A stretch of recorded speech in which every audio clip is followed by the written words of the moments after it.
Five Nights at Freddy's has multiple companies making merch, from U2s to Funko and much more. One of the biggest companies to tackle Fnaf's IP was McFarlane Toys. My entire channel is literally revolved around animations on McFarlane figures. They were one of the only companies that took pride and care in their Fnaf products back in the day, creating detailed figures with, for the most part, great set design. And even with the sets that were very lackluster, the figures more than made up for it. However, back in 2021, McFarlane lost the licensing rights to Fnaf. Why? We still don't know, and since that day, I've been depressed. Until now, because a new company now has the licensing rights to Fnaf construction sets, and that company is Phatmojo. You may not recognize the name right away, however you have definitely seen their products, with most of them being decent to questionable. However, with Five Nights at Freddy sets, they actually stepped it up, and for the most part look great. Most of the head sculpts look straight out of the game and the body suit them very well. While with McFarlane, the heads were stylized, which look good, however were not game accurate and usually look more cartoony than anything. Oh, also the first few figures were based off the Splinks models. Phatmojo actually sent me their new sets early to review and showcase, so thank you so much for Phatmojo for that. They even sent me this really cool display piece with the security breach logo all over it that stores use to display the figures. Not only that, they also sent me a ton of duplicates. If this video gets 100,000 views in less than a week, I will be doing a huge giveaway with some of the sets. So in case that happens, make sure to comment down below your favorite figure from this video, and if you win, I'll send you a set. First up, we'll be opening up the Glamrock Freddy charging station. Glamrock Freddy looks really good, with his head shape being faithful to the games and having a nearly identical colors to the in-game variants. He also has this iconic microphone stand from the game that looks perfect. My only gripe with this figure is that his eyes stick out a little too much, making it look like the Fnaf Gyat meme. Aside from that, he's a solid 8 out of 10 figure. Another really cool thing that these figures have that the McFarlane figures didn't is that they have elbow joints, meaning that they are a lot more posable than the McFarlane figures and are perfect for animating. Now it's time to build the charging station. The process to build this was a little more complicated than it should have been since the bags were not in numbered order. However, it was only 100 pieces, so it wasn't too hard. It took me around 30 minutes to complete and was pretty fun. The stickers were also a nice addition, however were a pain to put on at times. Now that the set is finished, let's do a quick tour. This set is actually very detailed and has a lot of stickers that add onto its design. It also has a good door feature to stuff Freddy in there. It also has fun pieces including the blue tubing throughout. The main issue I have with this set is that it is a square, not a cylinder. However, given the constraints they had, it's a pretty good set. What I'm going to do next is just show each character individually, since all the singular pack figures have the exact same charging station set minus the different stickers on each one. But first, have you ever listened to music at your night shift job at an abandoned pizzeria but forgot to turn the music down, resulting you in getting, let's say, fired?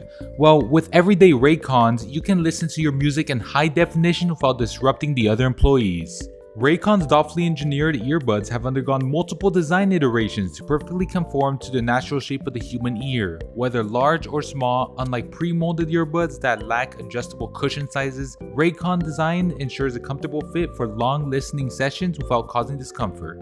Raycon's everyday earbuds are perfect for listening to music, nature sounds, or when your boss is calling you but you don't want to disrupt the other employees. Not only that, but their latest models are better than ever with 32-hour battery life and multi-point connectivity that lets you pair two devices at once. My favorite thing about Raycons are how sleek and stylish they are, making it easy to fit your wardrobe. Raycons also provide a quick charge feature, which only 10 minutes of charging gives you 90 minutes worth of battery. They are also weatherproof and sweat resistant for when you're running from your coworkers. I have other earbuds that don't even compare to these. I wear these from the gym all the way to my job at the local pizzeria. I also love wearing these earbuds when I'm editing a video for long periods of time. They're comfortable and they don't give me earache.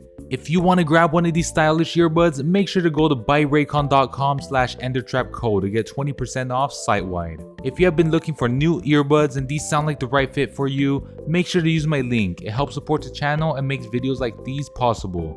Thank you again to Raycon for sponsoring this video. Next up is Monty, who is one of my favorite figures in this entire set. He looks perfect and is stylized just as he should be for a Lego figure. Not too blocky, but he found a good mix of both the in-game model with the blocky aesthetic of Lego. His colors match his in-game counterpart and his glasses look great. He also has a great guitar piece as well. This figure is an easy 8.5 out of 10. Now we are moving to arguably the worst figure in the wave, Glamrock Chica.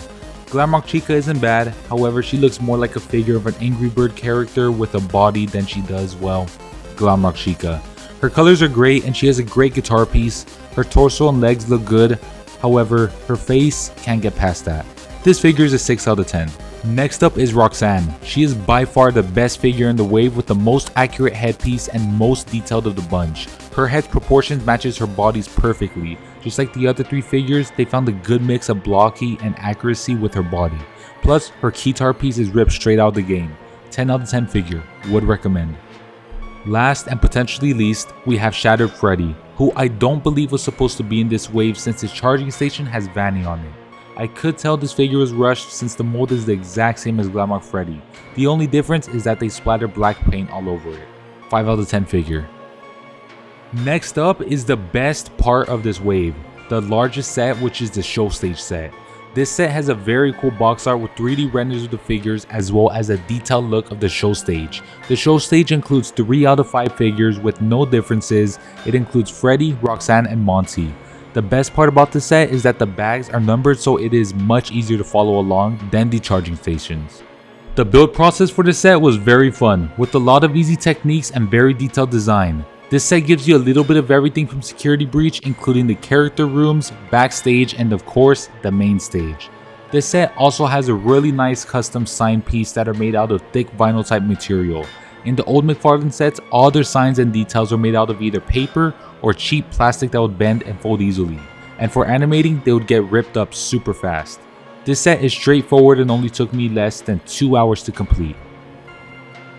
Taking a closer look at the stage, you can see that the animatronics each have their own platform that can swivel. The stage also includes 2 massive speakers that can move all 4 ways.